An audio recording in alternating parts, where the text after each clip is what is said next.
സുഭാഷിതം channel ശരിക്കു പറഞ്ഞാൽ spiritual ഹിസ്റ്ററിയെ കുറിച്ചുകൊണ്ടുള്ള വലിയ അന്വേഷണത്തിലാണ്. ആത്മീയ ചരിത്രത്തെക്കുറിച്ചുള്ള അന്വേഷണത്തിൽ ഞങ്ങൾക്ക് ആരോടും ഒരു പ്രതിഷേധമില്ല, പരിഭവമില്ല, പരാതികളില്ല, പക്ഷപാതങ്ങളില്ല. ഉള്ള കാര്യങ്ങൾ ഉള്ളതുപോലെ അറിയുന്നത് പറയും. പിന്നെ നമുക്ക് ചർച്ചയാകാം, സംവാദമാകാം. ബ്രാഹ്മണിക്കൽ ഹെജിമണി വളരെ വലിയ ഒരു ചർച്ചാ വിഷയമാണ്. എപ്പോഴും എന്ത് വെജിറ്റേറിയൻ ഫുഡ്. ഇപ്പോൾ ഈ അടുത്ത ഇടയ്ക്ക് മോഹനൻ നമ്പൂതിരി നോവനൻ പഴയിടം ഒരു വാർത്ത വിട്ടു. പിന്നെ ആന നോൺ വെജ് ആണ്, അല്ല വെജിറ്റേറിയൻ ആണ് കഴിക്കുന്നത്. അതുപോലെ തന്നെ വെജിറ്റേറിയന്റെ പ്രത്യേകതകളൊക്കെ പറഞ്ഞുകൊണ്ട് നോൺ വെജിന്റെ കുഴപ്പങ്ങളൊക്കെ പറഞ്ഞുകൊണ്ട് ഒരു വീഡിയോ ഇട്ടായിരുന്നു. അതിനെയും ആളുകൾ ട്രോളി മറിച്ചു. നേരത്തെ ഉള്ളൊരു ഇപ്പോൾ സോഷ്യൽ മീഡിയയിലൊക്കെ അല്ലാതെ കറങ്ങുന്ന മറ്റൊരു പ്രധാനപ്പെട്ട വീഡിയോ, അതിപ്പോൾ കേരള ഭാഷാ ഇൻസ്റ്റിറ്റ്യൂട്ടിന്റെ മുൻ ഡയറക്ടറായിട്ടുള്ള, ചരിത്രകാരനായിട്ടുള്ള, ഹിസ്റ്ററി അധ്യാപകനായിട്ടുള്ള പ്രൊഫസർ കാർത്തികേയൻ നായർ സാറ്, അദ്ദേഹം ഹയർ സെക്കൻഡറി ഡയറക്ടർ ആയിരുന്നു. പിന്നെ നമ്മുടെ കോളേജ് അധ്യാപക AKGCTAയുടെ വലിയ നേതാവായിരുന്നു അദ്ദേഹം. അതുകൊണ്ട് ഇടതുപക്ഷം ഇരിക്കുമ്പോഴൊക്കെ വലിയ പൊസിഷൻസ് കിട്ടി. ഇപ്പൊ പ്രായമായതുകൊണ്ടാണ് അദ്ദേഹത്തെ പൊസിഷനുകളിൽ നിന്ന് ഒഴിവായത്. അതിനുശേഷം ധാരാളമായി അദ്ദേഹം യൂട്യൂബ് ചാനലുകൾ വരുന്നുണ്ട്, നേരിട്ടുള്ള പ്രഭാഷണമുണ്ട്.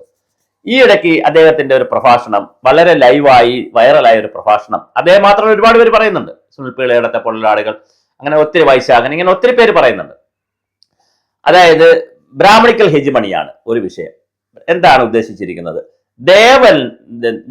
ദേവനിൽ അല്ലെങ്കിൽ പിന്നെ വിഗ്രഹത്തിൽ ശില്പിക്ക് അവകാശമില്ല. ആ അവകാശം ബ്രാഹ്മണനുള്ളതാണ്, അല്ലെങ്കിൽ നമ്പൂതിരിക്കുള്ളതാണ്, പോറ്റിക്കുള്ളതാണ്, അല്ലെങ്കിൽ എംബ്രാന്തിരിക്കുള്ളതാണ്, അല്ലെങ്കിൽ തന്ത്രയ്ക്കുള്ളതാണ്. ഒരു കാരണവശാലും ശില്പമുണ്ടാക്കാൻ ശില്പി കൊള്ളാം. ഇതാണ് അവരുടെ വാക്കുകൾ. ശില്പമുണ്ടാക്കാൻ ശില്പി കൊള്ളാം. ശില്പം ഉണ്ടാക്കി കഴിഞ്ഞാൽ പിന്നെ ഇവരാരും ശില്പി ഉണ്ടാക്കുന്ന ശില്പികൾ തൊടാൻ പാടില്ല. എന്നിട്ട് അതിനകത്ത് അല്പം ജാതിയും കൂടെ കുത്തിവെക്കും. എന്താ ജാതി കുത്തിവെക്കുന്നത്? ശില്പം ഉണ്ടാക്കുന്നത് ആരാണ്? ഈ ആചാര്യമാരാണ്, അല്ലെങ്കിൽ വീരശൈവക്കാരെന്നാണെന്ന് പറഞ്ഞിട്ട് ജാതിയും കൂടെ ശകലം കയറ്റും. അപ്പൊ ആളുകൾക്ക് ഒരു താല്പര്യം ഉണ്ടായിരിക്കും. കാര്യം ബ്രാഹ്മണ, വീരശൈവ, ആചാരി എന്നൊക്കെ പറയുമ്പോൾ ഒരു താല്പര്യം വരും. അതിനകത്ത് ശകലം മസാല ചേർക്കും. അപ്പൊ ഈ ഈ ജാതിക്കാർക്ക് പോലും, പട്ടികജാതി പട്ടികവർഗക്കാർ പോട്ടെ, ആ കാലഘട്ടത്തിൽ ശില്പമുണ്ടാക്കുന്ന ശില്പിക്ക് പോലും ഈ വിഗ്രഹത്തിൽ അവകാശമില്ല. എന്താണ് ഇതിലുള്ള വ്യത്യാസം?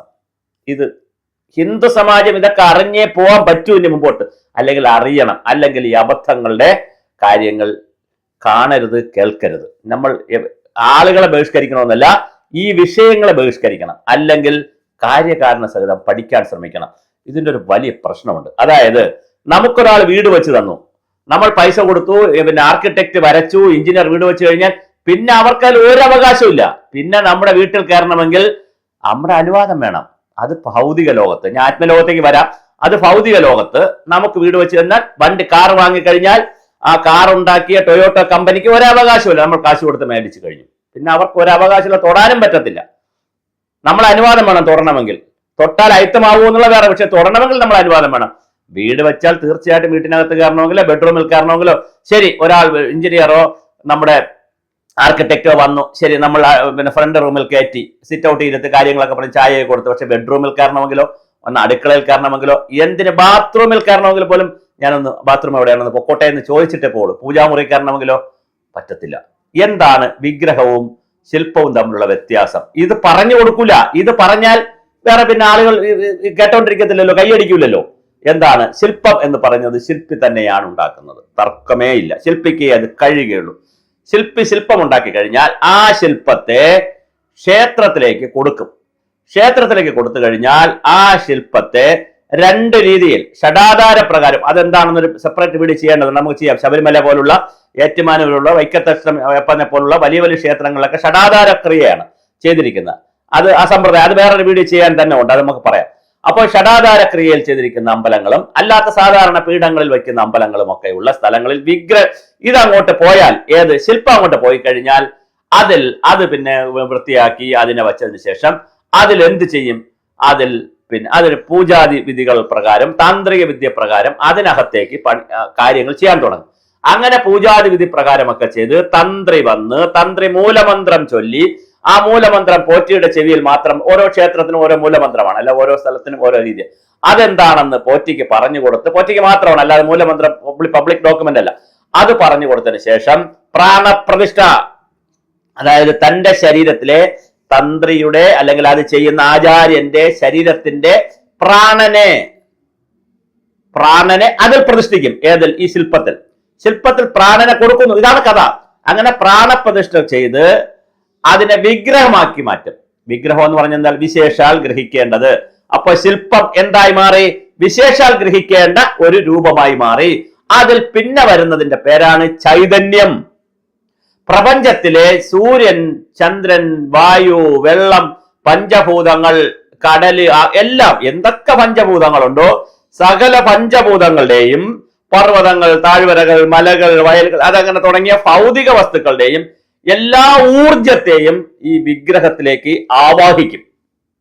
അപ്പൊ പ്രാണപ്രതിഷ്ഠ കൊണ്ട് പ്രാണനെ അങ്ങോട്ട് കൊടുക്കും, ജീവന്റെ അംശം അങ്ങോട്ട് കൊടുക്കും, ഈ പ്രപഞ്ച ശക്തികളെ ആവാഹിക്കും. ഇത് രണ്ടും ചെയ്തു കഴിയുമ്പോൾ ആ ശില്പത്തിന് വിഗ്രഹമായി മാറും. ഞാൻ പറയുന്ന പോയിന്റ് വളരെ കൃത്യമായി നമ്മൾ ചർച്ചയ്ക്ക്, ഡിബേറ്റിനാണ് ഞാൻ വെക്കുന്നത്. അപ്പൊ ഇത് വിഗ്രഹമായി മാറിക്കഴിഞ്ഞാൽ പിന്നെ വിശേഷാൽ ദർശിക്കേണ്ടതാണ്, ഗ്രഹിക്കേണ്ടതാണ് എന്താണ്. അത് വന്നു കഴിഞ്ഞാൽ അത് വയ്ക്കുന്നത് ക്ഷേത്രത്തിലാണ് വയ്ക്കുന്നത്. പിന്നെ അതിനെ വീട്ടിൽ കൊണ്ട് വെക്കാറില്ല. വീട്ടിൽ വെക്കുന്നത് പ്രതിമയാണ് വെക്കുന്നത്, വിഗ്രഹമല്ല. ഒരു ക്ഷേത്രത്തിലും ഒരു വീട്ടിലും ഗണപതി വിഗ്രഹം വെക്കാറില്ല. ഗണപതിയുടെ പ്രതിമ വെക്കും. അവിടെ ഈ ആവാഹിക്കലും പരിപാടികളൊന്നുമില്ല. അല്ലെങ്കിൽ മുരുകന്റെ പ്രതിമ വെക്കും. ഒരിക്കലും വിഗ്രഹം വെക്കില്ല. ഒരു പൂജാമുറിയിലും വിഗ്രഹം വെക്കാൻ പറ്റത്തില്ല. വിഗ്രഹം എവിടെ വെക്കാൻ പറ്റുള്ളൂ? ക്ഷേത്രത്തിലേ വെക്കാൻ പറ്റുള്ളൂ. അങ്ങനെ ക്ഷേത്രത്തിൽ വയ്ക്കും. ഇത് വച്ചു കഴിഞ്ഞാൽ പിന്നെ നമ്മൾ എന്ത് ചെയ്യും? പിന്നെ അതൊരു മനുഷ്യജീവനുമായി ബന്ധപ്പെടുത്തിയിട്ടാണ് പിന്നെ അതിനെ ചിന്തിക്കുന്നത്. അപ്പൊ അതിനെ കുളിപ്പിക്കണം, വസ്ത്രം ഉടുപ്പിക്കണം. സ്ത്രീ ആണെങ്കിൽ പുരുഷനാണെങ്കിലും ഒക്കെ വസ്ത്രം ഉടുപ്പിക്കണം, പൊട്ടിടണം, മാല ഇടണം, പിന്നെ പൂജാതി കർമ്മങ്ങൾ ചെയ്യണം, ഭക്ഷണം കൊടുക്കണം, നിവേദ്യം കൊടുക്കണം. പിന്നെ കഥ മാറും. ഇതാണ് ഒരു കഥ. ഒറ്റ പോയിന്റൂടെ പറഞ്ഞ് അവസാനിപ്പിക്കാം. അപ്പൊ ചോദിക്കും, ഒരുപാട് തെക്കതുണ്ടല്ലോ, ഒരുപാട് കാവുകളുണ്ടല്ലോ, ഒരുപാട് വീട്ടിന്റെ പറമ്പൽ ക്ഷേത്രങ്ങൾ, പിന്നെ പൂജാ സംവിധാനം ഉണ്ടല്ലോ.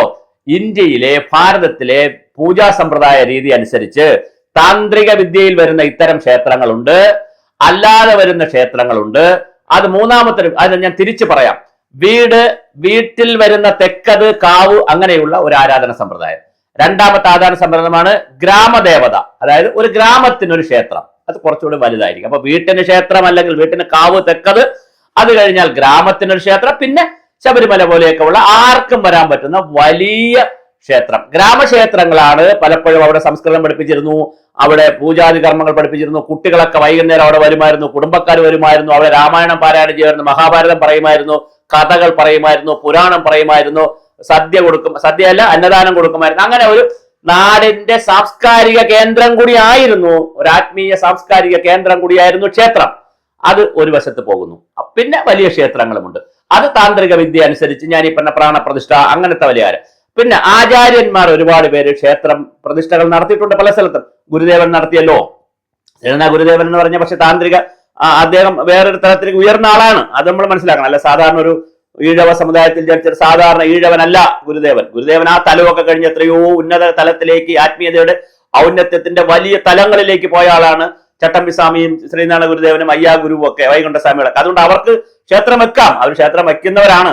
അല്ലെങ്കിൽ ശേഷാൽ ഗ്രഹിക്കുന്ന പിന്നെ ശില്പം കൊണ്ടുപോയി അല്ലെങ്കിൽ കല്ലെടുത്തുകൊണ്ട് വച്ചിൽ പോലും അതിൽ ഈ പ്രാണപ്രതിഷ്ഠ പോലുള്ള കാര്യങ്ങൾ അല്ലെങ്കിൽ അതിനെ ആവാഹിക്കുന്ന രീതികൾ, പൂജാതി കർമ്മങ്ങളും മന്ത്രവും ഒക്കെ ചെയ്യുന്ന രീതികളിലേക്ക് പോകും.